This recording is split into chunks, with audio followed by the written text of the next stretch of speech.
Kompetisi dan pameran fotografi DKI Jakarta diadakan kembali dengan tema Jakarta Baru. Total hadiah ratusan juta rupiah. Unggah foto-fotomu ke colorofjakarta.jakarta.go.id. Batas waktu pengiriman sampai dengan 31 Mei 2014. Info dan pendaftaran kunjungi www.jakarta.go.id.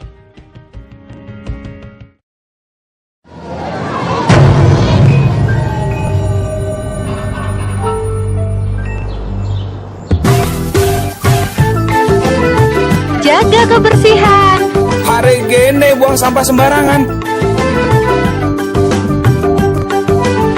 Udah tahu sampah biang masalah, buang sampah pada tempatnya lah. Iya, kalau bukan kita, siapa lagi? Ayo kita buat Jakarta jadi bersih.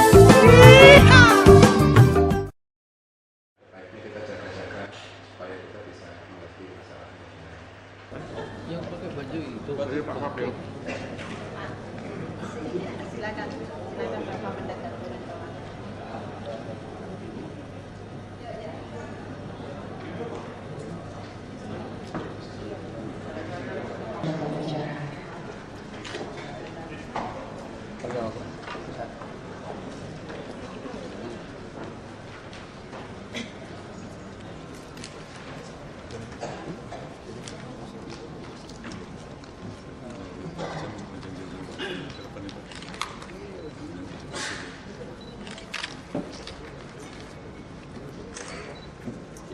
Assalamualaikum warahmatullahi wabarakatuh.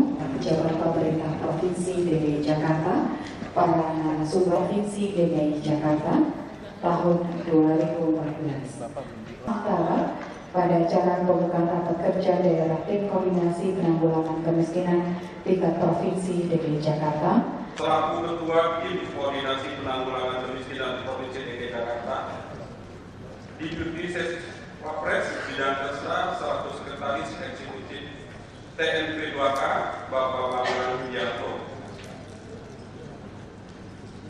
PRT Sekda Bapak Insinyur Priatmoko, Bapak Asisten Kesmas Bapak Bambang Sugiono, Bapak Asisten Pemerintahan Bapak Wendra, serta para pejabat yang tidak bisa saya sebut satu dan puji syukur senantiasa kita sampaikan kepada Allah Subhanahu wa Ta'ala, karena atas limpahan dan karunia-Nya kita masih diberikan nikmat sehat sehingga dapat berkumpul di sini dalam acara kegiatan rapat kerja daerah atau rakerda tim koordinasi penanggulangan kemiskinan atau TKPK Provinsi DKI Jakarta tahun 2014 dengan penyelenggaraan kegiatan rakerda TKPK tahun 2014. Dasar hukum Perpres nomor 15 tahun 2010 tentang percepatan penanggulangan kemiskinan, Permendagri nomor 42 tahun 2010 tentang tim koordinasi penanggulangan kemiskinan provinsi dan kabupaten,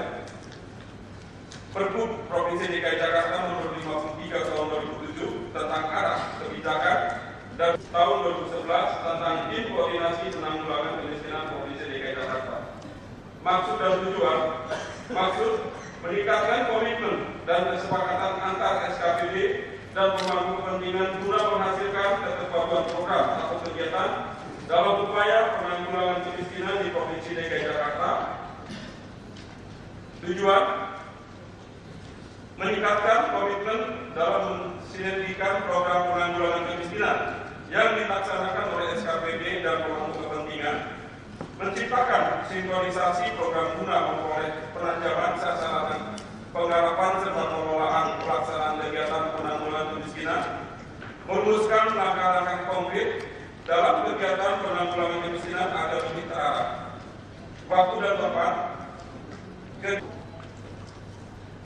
Yang saya hormati Deputi Sesi Wapres Bidang Kesra Pak Bambang Widianto, saya hormati PRT Sekda, seluruh pejabat Pemprov DKI, narasumber, para peserta yang hadir, selamat pagi, salam sejahtera untuk semua.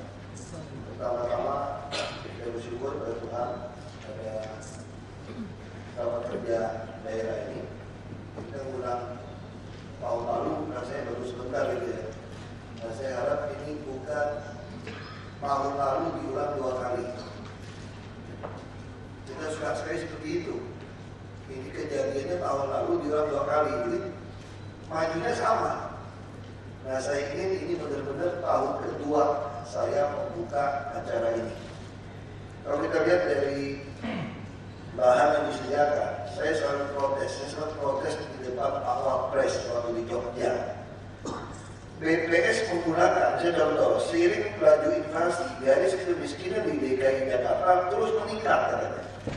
Dari 352.000 per kapita per bulan dari bulan September. Lalu sekarang meningkatnya berapa? Jadi 434.322. Dari mana dasarnya? Ada kenaikan 10,63%. Ini dasarnya itu kalori hitungannya. Jadi kalori kira-kira 2.500 per hari itu kira-kira jatuhnya itu 434.000. Saya dari awal di Jogja, saya protes. Karena kebutuhan hidup layak di DKI ini 2 juta. Tahun ini makin naik, ini bisa 2 jutaan di tahun depan. Jadi bagaimana seseorang yang punya penghasilan 450.000 saja di DKI sudah dikatakan tidak miskin lagi. Makanya di situ bawahnya tulis. Saya suka baca teman untuk pidato kata sampai saya suka ketawa-tawa juga baca ini. Bersyukur. Nah, ini bersyukur nih. Dan kita ada orang Melayu bersyukur dulu. Jatuh bersyukur karena mati katanya. Cuma patah tangan gitu ya. Ini bersyukur nih. Berdasarkan data BPS pada tahun 2013, penduduk miskin di DKI Jakarta menurun katanya. Cuma bukan kaya menurun, naik di DKI. DKI ini orang miskin tambah banyak. Nah, saya sudah minta BPS, kita ada Bapak Daya, Bapak Daya saya bawa dia. Saya sudah minta Bapak Daya, tolong dianggarkan bayar BPS untuk melakukan survei. Saya ingin survei kebutuhan hidup layak di DKI. Nah, sehingga nanti di DKI akan keluar kelurahan mana yang orangnya paling banyak tidak layak hidup di DKI. Jadi standar yang kita gunakan di DKI bukan kalori, bukan dari PBB menggunakan $2 per hari. Kalau $2 per hari, penghasilan 750.000 per bulan di DKI sudah tidak miskin. Saya coba tanya, saya bisik-bisik kalau Bapak menerima. Bapak butuh duit berapa? Buat bensin, air listrik saja 10 juta bisa gak cukup Pak. Kita ngomong yang jujur. Maksud saya, kenapa kita mau membodohi diri kita? Yang karakter kita itu kita membodohi diri kita selalu mengatakan kemiskinan kita berhasil tekan. Bohong kita, jangan mau. Jadi buat Pak Gubernur dan saya, Bapak kan 90% orang miskin di DKI pun tidak layak hidup karena apa? Terus tadi orang politik bilang Pak Jokowi dan Ahok ini goblok, jadi gubernur makin lama yang miskin tambah banyak. Biarin, kamu pikirin. Saya tidak butuh piagam penghargaan. Saya waktu jadi bupati tidak dikasih piagam penghargaan dari Menko Kesra, saya cuek aja. Saya datang hadir, bisa contoh ya. Belum Pak Bambang koreksi nih. Waktu itu masih Pak Abu Rizal Bakri dari Menko Kesra. Saya lupa itu tanggal mana waktu itu di hotel. Lalu bupati dikasih penghargaan satu persatu. Yang membayar kekurangan aseskin kan pusat bayar, orang miskinnya banyak, APBD nggak cukup. Lalu APBD membayar itu bupati dengan penghargaan. Saya ketawa-ketawa aja. Saya sudah mengasuransikan dengan aseskin seluruh penduduk. Pasal mau masuk kelas 3, ada penghargaan. Emang gue pikirin. Yang penting keluarga saya happy-happy saja. Lalu yang memberikan jaminan sekolah 9 tahun. Bupati yang lakukan dapat penghargaan. Saya 12 tahun. Bupati udah lama, mendapat 5 tahun. Saya belum 5 bulan jadi bupati. Lalu soal apa lagi?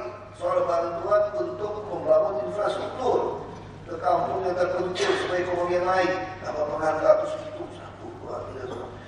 Dan saya dalam hati semua sudah saya lakukan. Saya tidak peduli.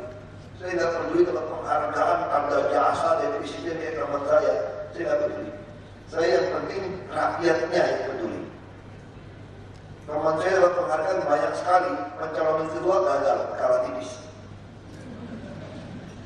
Udah ngabisin duit banyak kan? Saya nggak pernah dapat penghargaan, oke saja tuh. Yang penting rakyat merasakan, saya ingin di DKI seperti ini sekarang. Jadi nanti Bapak harus betul-betul keluar peta per kelurahan. Kita udah punya peta kerawanan sosial per kelurahan. 10 kelurahan yang paling rawan sosial. Nah, saya ingin nanti di DKI keluar per kelurahan mana yang tidak layak standarnya KHL, kebutuhan hidup layak. KHL ini belum bicara 120 komponen, baru kita bicara 6 komponen udah bisa berdebat. Gak apa-apa, gunakan dulu standar itu. Nanti kan data seperti itu, nanti Bapak Ibu baru pekerjaan ini penting buat wali kota, camat, menteri, dan lurah. Saya katakan camat, lurah, wali kota itu seperti estate manager. Itu terlalu gampang. Lurah, camat lebih susah begitu. Kita harus tahu persis. Ya, RT RW ada berapa orang yang tidak mampu. Jadi istilah saya di kampung saya dulu, saya ingin RT melaporkan kepada saya, rumah siapa yang tidak ada beras dan sayur. Saya mau tahu. RT mana tidak punya kain kafan, saya mau tahu. Tidak punya papan, saya mau tahu. Karena tempat saya 93% muslim. Dan di kampung kalau nggak ada papan meninggal, muslim itu langsung mau dikubur hari itu. Karena jadi kain kafan bisa stres terang, bisa nggak ketemu. Nah, RT RW harus tahu. Rumah siapa tidak layak huni, RT RW harus tahu. Lalu mereka mengajak tetangganya melakukan bedah rumah. Jadi dari standar papan, pangan harus tahu. Misalnya puskesmas, data dinas kesehatan. Kita punya puskesmas keliling. Ada orang tua yang sakit, tidak mungkin diangkut ke puskesmas. Karena dia miskin, orang kaya bisa pakai mobil. Dia sewa mobil nggak salah. Naik motor nggak bisa. Itu harus kita yang datang ke rumahnya. Jadi bukan cuma orang kaya, pejabat sakit, dokter datang ke rumah. Ini tugas puskesmas datang ke rumahnya. Nah ini semua harus kerjasama. Di perangkat pekerja ini, BPPM, PKB kita harus seperti itu. Jadi kita harus seperti apa ya? Seperti pemerhati. Yang RT harus tahu persis siapa orangnya. RT sebenarnya nggak baik, saya tidak aspal. Kalau diganti baru, kita bisa pecat RW nggak benar. Ini bisa ada jelas. Kita ada gaji dia jelas. Kalau nggak betul, pecat aja. Pilih ulang. Jangan preman yang menguasai RW nyewa lapak parkir, lapak toko. Kita ingin RT RW itu jadi pemerhati. Siapa yang tidak sekolah, kita harus tahu. Siapa sampai punya kepintaran dagang apa, kita harus tahu. Kita kasih modal. Kasih modal. Jadi RT RW harus tahu. Kalau mereka ada modal turun, semua nggak bisa. Tapi kalau secara alami ini terjadi, nah itu harapan saya seperti itu. Makanya Bapak Ibu dikumpulkan hari ini. Saya tidak ingin ini hanya sekedar menghabiskan anggaran yang ada di BPM PKB. Ada. Ya sekedar habisin duit aja. Kita minta store cari-cari. Nah saya tidak mau. Ini semua harus ada perubahan besar-besaran. Dan kalau peraturan pemerintah penjabaran dari undang-undang ASN ditantangani Pak Presiden, kita akan mulai memecat PNS-PNS yang tidak sesuai. Kenapa? Karena saya tidak ingin Bapak Ibu gajinya kecil. Mungkin masih ingat janji Pak Jokowi dan saya ketika masuk ke DKI, kami ingin gaji Bapak Ibu itu standar perusahaan minyak bila perlu. Jadi PNS DKI orang bahaya pakai baju coklat DKI. Kita ada survei. Kita lagi hitung, kita usahakan yang paling rendah saja harus dapat di atas 10 juta. Nah ini kita lagi hitung. Tapi gimana caranya? Yang tidak kerja kita akan pecat. Kita akan bikin dia hitung harian kerjanya apa. Yang tidak mau kerja keluar saja lah dari DKI. Nah, kenapa? Kami terpaksa. Karena 2015 Januari kita akan memasuki perdagangan bebas Asia Tenggara. Manila hanya 17.000 pegawai. Manila City. Kita 72.000, kalau ditambah dengan PHL macam-macam mungkin 90.000 pegawai kita. Kalau kita bicara dagang, infrastruktur kita tidak begitu baik sebetulnya. Tapi lumayan, asal ada pelayanan birokrasi yang baik. Nah kenapa tahun depan begitu penting? Januari 2015, karena 10 tahun dari 2015-2025 kita akan memasuki bonus demografi. Kalau bonus demografi kita masuk tidak menyiapkan SDM, bagaimana kita bisa menyiapkan SDM dengan baik, pendidikan kesehatan, kalau bapak ibu saja di lapangan tidak tahu ada berapa orang yang kita bantu. Ini masalah kita. Jadi harusnya tugas dari rapat kerja hari ini penanggulangan kemiskinan. Apa yang mau ditanggulangi? Orang miskin yang benar berapa pun tidak becus kita tahu. Bahwa Kejaya, kita bicara kartu Jakarta Pintar. Satu orang diganti 3 nama, dikasih duit, salah kasih. Salah kasih kenapa? Karena nggak punya data kita sebetulnya. Kalau kita gunakan data pusat, gunakan tadi yang 434.000, orang miskin di Jakarta terlalu kecil. Padahal kita lihat dulu SKTM. Saya kebetulan suka nyelotong-nyelotong masuk ke tempat-tempat umum ya dulu ya, macam Pak Kojibo. Nah, saya juga banyak bantuan di RSDM. Dulu saya iseng, saya hobi kayak gitu. Itu banyak sekali orang-orang ini ditanya, kenapa tidak mau berobat, operasi? Karena dia disuruh kontribusi 10%. Orang miskin kalau operasi 5 juta, suruh kontribusi 500.000, tidak cukup. Nah, sama sekarang seperti KJP kita. Karena Jakarta Pintar kita, apa yang terjadi? Karena Jakarta Pintar kita ternyata setelah Bank Dunia. Saya minta bantuan Bank Dunia dalam survei. Bank Dunia menemukan 40% dari usia 16-18 tahun ini drop out. Kenapa drop out? Karena tidak sanggup sekolah. Selain masalah transportasi di negeri juga pakai sistem testnet. Orang yang gizi baik dikasih kursus diadu sama orang yang pas-pasan. Yang tinggal di daerah kepadatan 1 meter persegi 17 orang. Bagaimana mau belajar di mana?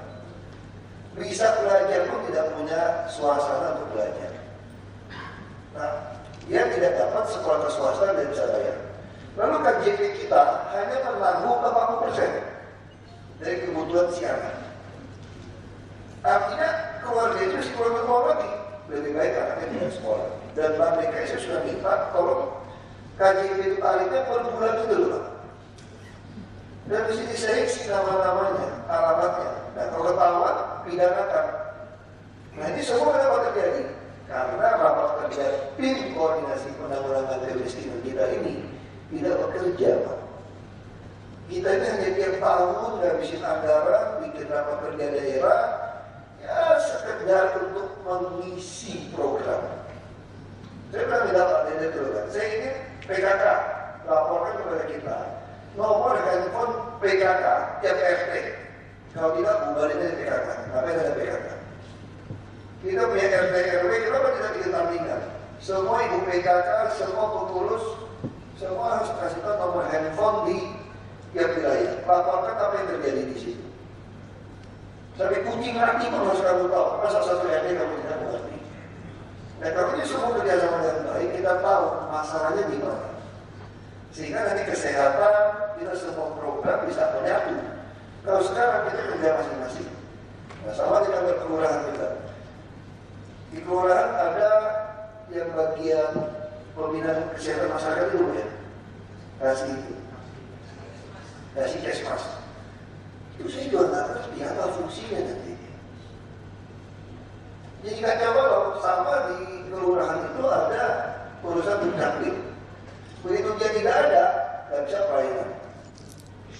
Kenapa tidak berubah seperti bank? Satu bank kecil 5-6 orang ngurus semua masalah, itu cuma itu kan. Nah, harusnya kelurahan seperti itu. Orang-orang bisa kita tarik, yang PTSP semua, yang tidak mau, ya kita paksa berhentikan saja kan. Supaya pegawai kita makin kecil, yang betul-betul bekerja, kita gajinya baik. Nah, ini PP bisa mencat ini. Dan kalau kepala dinas bisa naikin gaji dengan baik, kalau nggak baik, kita bisa tarik dari luar dari kepala dinas.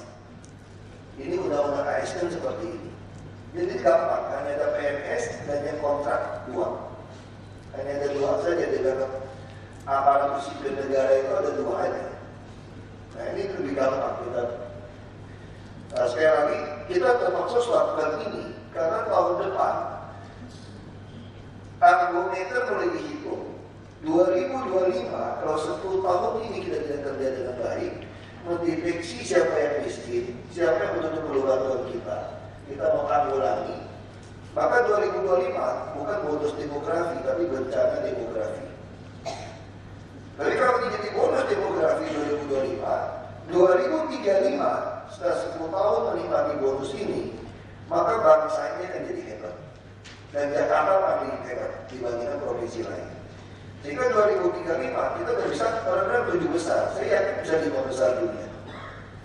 Nah 10 tahun ini kan kita mesti kerja dengan sungguh-sungguh. Nah ini semua ada tanggung jawab Bapak Ibu. Dan kita semua disumpah. Bukan cuma soal uang nih. Saya suka cerita sama teman saya, profesional atau orang kaya. Kamu tahu nggak beda kamu dengan saya di mana? Kamu jadi bos, jadi direktur tidak ada sumpah jabatan. Saya ada sumpah jabatan. Mungkin bagi kamu saya sial pakai sumpah-sumpah, tapi bagi saya satu kebanggaan yang kamu tidak bisa beli dengan uang. Karena saya disumpah untuk menjadi pejabat. Untuk apa? Ya untuk ini sebetulnya tugas kita. Gimana kita menanggulangi kemiskinan. Tapi jangan mainin angka dulu. Selalu bangga miskinnya kurang. Mereka tipu standar itu. Jadi Bapak Ibu bisa bayangin 434.000 per kapita per bulan. Di atas 434.000, Bapak Ibu sudah dinyatakan tidak miskin lagi. Masuk akal ya? Tapi ini yang kita pakai loh standar. Dan kita bersyukur. Bersyukur. Berdasarkan data BPS, maka penduduk miskin di DKI telah menurun dari 363.000 jiwa jadi 354.000 jiwa. Siapa bilang? Saya kira yang kalau dihitung 2 juta itu bisa hampir 60% warga DKI ini miskin kalau kita gunakan KHR. Bisa 60% miskin. Sudah tahu kan? Jadi kita mau pilih yang mana? Nah, Pak Jokowi dan saya pilih yang ini. Ini nanti begitu keluar KHR, tiba-tiba DKI sudah dipimpin 2 tahun oleh Jokowi dan Ahok, angka kemiskinan melonjak dari 3,55% menjadi 60%. Oh, juara dong. Kan bagus, kelemahanmu itu. Wah, kasih orang politik semua tuh, nanti 2017, kalau mau pemilihan gubernur kembali, ini bukti kegagalan Jokowi dan Ahok. Di mana angka kemiskinan melonjak dari 3,55 menjadi 60%. Saya sih top, tadi lulus dong 60 kan? 3,5. Nah ini Bapak Ibu perlu tahu, bagi kami tidak peduli angka. Bagi kami yang penting fakta di lapangan, orang miskin berkurang. Apapun penilaian pusat, mau kasih piagam apapun, kami tidak peduli. Karena kami disumpah. Kita tidak mau menipu data. Nah, semangat ini yang saya harapkan ada di Bapak Ibu di dalam rapat kerja kita hari ini. Nah, kalau kita cari kesamaan persepsi seperti ini, saya yakin kita akan gampang sekali untuk melakukan perbaikan-perbaikan. Karena datanya benar. Datanya benar, orangnya jelas, siapa. Nah, ini tugas ada dan ya cuma ya sama ibu-ibu aja nih, terus mereka gambar jadi kan. Nah, urusannya begitu aja, ini mesti beres ini. Nah, ini mesti beres, data ini mesti beres. Nah, baru kita bisa beres. Ya, saya kira itu dari saya. Mengharapkan ridho dari Tuhan Yang Maha Esa, maka rapat kerja tim koordinasi penanggulangan kemiskinan Provinsi DKI Jakarta secara resmi saya buka.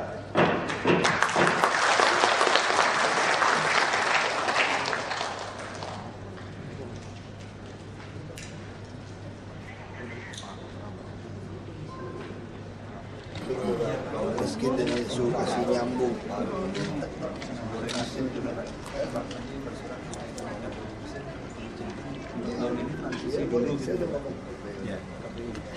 Kalau orang miskin dikasih sambung jangan bayar. Itu tadi kalau kita gunakan BPS kemiskinan itu turun. Kenapa? Karena dia menggunakan standar kalori. Ya bayangkan 344.000 saja. Anda punya penghasilan segitu, Anda sudah dikategorikan tidak miskin. Nah saya tidak mau kalau gubernur. Saya mau membuat sebuah standar berdasarkan KHL. Kalau gunakan PBB saja kan $2. Nah kalau kalian punya penghasilan $2 sehari, miskin nggak? Standar PBB itu 50.000 per bulan, kamu sudah orang kaya, sudah lewat garis kemiskinan. Nah saya juga tidak mau. Kita mau gunakan KHL, survei kebutuhan hidup layak, karena itu dipakai di UMP. Jadi siapapun yang berpenghasilan di DKI di bawah KHL, berarti dia itu di garis kemiskinan. Tentunya akan melonjak dari 3,5% bisa jadi sampai 46% misalnya. Kami tidak peduli. Walaupun orang mengatakan Jokowi Ahok selama memimpin kok yang miskin tambah banyak. Jadi tidak peduli dong, karena standar yang kita pakainya benar. Karena tiap tahun KHL juga akan naik. Makanya kita minta Bapeda kerjasama dengan BPS lakukan survei KHL. Nah saya ingin tahu persis nanti di kelurahan mana yang tidak mencapai KHL-nya berapa persen penduduknya. Nah sehingga penanganan kemiskinan bisa lebih gampang. Itu kita minta di tim kerja koordinasi ini jangan cuma rapat, kayak koordinasi sekedar ngabisin anggaran isi absen gitu loh. Nah terus penduduk punya data. Nah, bukti kan kemarin data kacau balau kan. Kalau kita gunakan kemiskinan yang pakai BPS, orang miskin cuma 300.000 lebih. Orang yang terima kartu KJP kita aja lebih dari itu kok. Kan nggak masuk akal. Termasuk standar kesehatan. Indikatornya Survei KHL, yang penting ini aja. KHL kan udah ada survei untuk UMP itu loh. Jadi kalau orang berpenghasilan di bawah itu, berarti dia miskin. Jadi bayangin lonjakannya berapa banyak. Kalau sekarang KHL kan 2 juta. Kalau gunakan kalori itu 344.000 nih. Itu aja udah naiknya sampai 7 kali. 6 kali bedanya. Nah kalau kamu gunakan US dollar saja, sampai 3 kali selisih. Ya beda dong. Kalau menurut saya, orang berpenghasilan di bawah 2 juta di Jakarta itu miskin. Bagaimana gunakan 343.000? Jadi kalau kamu punya 500.000 sehari di Jakarta, kamu udah tidak miskin. Kacau kayak gitu. Ya udah, kami udah putuskan, nggak peduli lah. Orang mau ngomong, orang Jakarta lebih miskin setelah dipimpin dari Jokowi dan Ahok, karena standar kita perbaiki, masa bodoh. Orang politik bisa bolak-balik. Yang penting rakyat di bawah akan merasakan beda selama berapa tahun ini.